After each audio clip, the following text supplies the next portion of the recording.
With little no editing, it's defense up. I'm Run 7. How you doing? Today we're going over FlyHi's defense. They are 30 million TCP in Diamond 3 of Crucible. They were here on voice talking about their defense and taking some notes. If you want to be a part of the conversation behind the scenes, be sure to join us on stream Monday, Wednesday, and Friday for the Marvel Strike Force streams. I do stream all week long, however. And yeah, you can get in there and we can have some fun. We had ZKG and we had RichOnShips and we had a few people in there helping me out with some of these ideas, not to mention chat themselves. So we're going to talk about some stuff. Of course, we have the Room 5 extravaganza that everybody is excited about. We're going to talk about some different things that we can do there. We don't have great solutions as of yet. It's still too early. But we did talk a lot about that and whether we think it's a good idea or a bad idea to put them on defense or keep for offense. Room number 1, however, is the YA. Young Avenger team.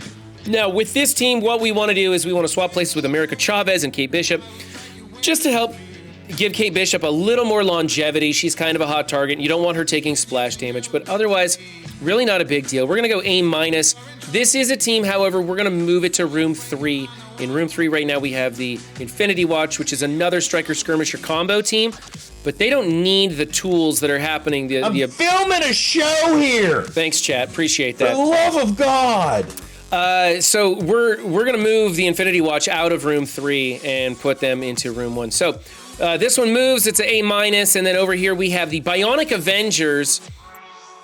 This one's a mess. We need to do a placement change, a big placement change. From right to left, it should go Hulkbuster, followed by Vision, followed by Deathlock, and then it's going to be Iron Man, and then Viv. A very specific placement that you need to do there, okay? That has to do with who loads in first, because Viv and Hulkbuster do some things simultaneously, and the load-in order is actually the center position first, and then it bounces towards the outside. It's really wonky. So just use that placement. That'll work better. We want Vision as a raider, not a skirmisher. He no longer needs the focus. I like Iron Man as a raider, but you can use him as a striker. He has a pretty good basic, and the rest is fine. So for me, the placement's a disaster, and that ISO change on Vision needs to happen. So we're going to go B- on this team. It's a good filler defense, though. Team number 3 is the Infinity Watch. Everything's done right here. We're just going to move this to Room 1 because they spawn with immunity and safeguard. And so they're a lot better at maintaining that offense up or not getting defense or offense down. And so they don't need the portable shield device as much as the YA benefits from it. So it's a better fit to swap those two teams. Team number 4 is the Unlimited X-Men with Fire Chicken off to the side. We talk about this a lot. Different placements can do different things with different compositions coming into it. This placement is fine. You could move Fire Chicken into the middle in place of Phantom X, where he might be rewound if somebody uses their Red Hulk special into Gambit. That's why we do that. Doesn't really matter. There's other compositions coming into this now. Check out Purple Sticky's latest video. He shows the Cable Jubilee composition that goes into this and just thrashes the team. It's pretty amazing. So there's all kinds of stuff that you can use against this team now. It doesn't have to be Gamma into it. However, I like the ISOs. The placement's good enough. We're going to give this an A and move right on. Team number 5. This is the thing everybody's talking about. What do you use on defense in Room 5? Do you use Tangled Web? Do you use Tangled Eternals? Do you use it with Noir? Do you use it with Emma? Do you use it with APOC? And the answer is yes. I think so. RichOnShips says that it's a dick move, but I like it. I think it's great. I think you should use this if you have a big Noir already built. If you don't have a great big Noir already built, then you should probably go with Emma in place of him. However, the supreme defense right now seems to be the APOC as the 5th, and that is causing some real problems. Check out Mobile Gamer's video for more on that one. The placement on this isn't too critical. Everybody's kind of getting, like on this one, everybody has a Tangled Web tag for this room because of the room bonus. So it doesn't matter where you place them. Anybody getting hit is going to get some turn meter, is going to do some ability energy, stuff like that. Super challenging team.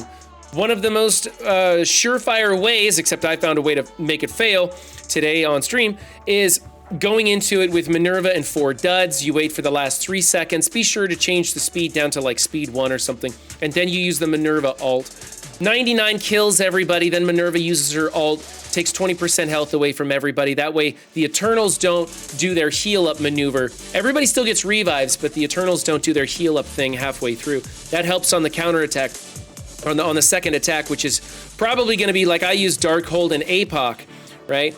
So you can try different things. Everybody's got their thinking caps on trying different ideas. There are some one-shots out there for everything. I hear even the APOC defense has a one-shot counter for it. A lot of that, however, requires the mirror. So if you're not proficient or you're not ready to accept doing a two-tap, you're gonna need to have Tangled Web or Tangled Web Eternals and something to come into this team like Emma or Hela to beat the speed and overtake it. Your choice on what you want to do, but it's complicated, and personally, I want to get good at using crazy hybrids to beat this team rather than mirroring it. And I certainly don't want to have to buy the new warriors. I want to prove to Scopely that we can do anything they throw at us in a different way than what they want us to, which is with their wallet. And I recommend you try to do the same. So, yeah, this team looks great. The Noir's big enough to work. The ISOs are fantastic. I think it's going to be really challenging. It's going to require a mirror or a two-tap.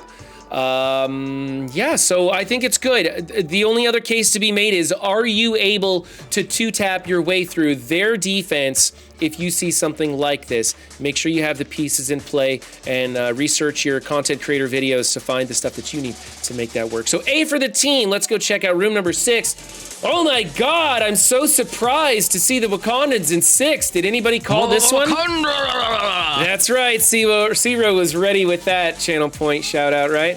Okay, we talked about maybe putting Nakia in here in place of M'Baku. Once this team gets up to about 1 million, people start having some real trouble putting Darkhold into this. You've got to punch down big with Darkhold after the latest nerfs. So putting M'Baku in here just kind of ensures them using Masters of Evil instead of saving Masters of Evil for like a two-tap counter for this. By the way, Masters of Evil does not one-shot this team. So this is where you want them to spend their Masters of Evil. And honestly, it doesn't matter who you put in, Masters of Evil is going to smoke this team. So you put M'Baku in here because that makes it a little bit tougher for the Darkhold counters to work in here, and it just forces their hand in using that Masters of Evil counter on room 6. All in all, I like the ISOs. I think M'Baku should probably be made a striker, but it's not going to change anything. So I'm not even going to downgrade it. I can give this team an A, it's fine. If your Nakia is as big as M'Baku, you could use Nakia in here, but I think just leave it how it is. Really not going to matter. In fact, I wouldn't even bother spending the ISOs changing M'Baku's ISO category over to striker because it's not going to change the outcome of the battle. It's just if you're planning on building the team for some reason. And honestly, if you're building this team, build the War Dogs because they're going to have the long-term value after this Crucible season ends. All right, big thank you to FlyHi who joined us on voice, and thank you to all those community assistant managers who joined me on voice today as well. Remember, if I made a mistake, you go talk to them, complain to them. Only good comments down below. Be sure to hit that like and subscribe button while you're there. And share this with your friends if you thought you learned something from it.